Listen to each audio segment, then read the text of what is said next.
Dear kids, today we are going to learn about Thomas Edison. Thomas Edison was a famous inventor who loved to ask questions and try new ideas. When he was a child, he was very curious and liked to take things apart to see how they work. He did not enjoy regular school much, so his mother taught him at home. Thomas loved reading books and doing small science experiments. Thomas Edison invented the electric light bulb, which helps us see at night.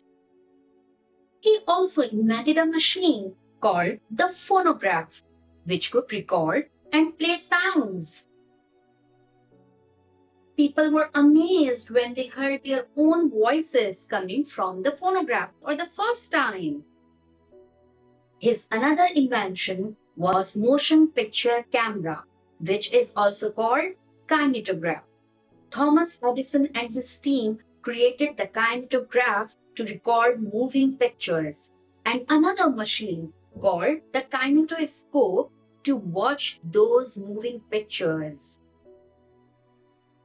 These inventions help people to see moving images for the first time, and from here started movies, which we enjoy today. Edison failed many times, but he never gave up. Because of his inventions, our lives became easier and brighter.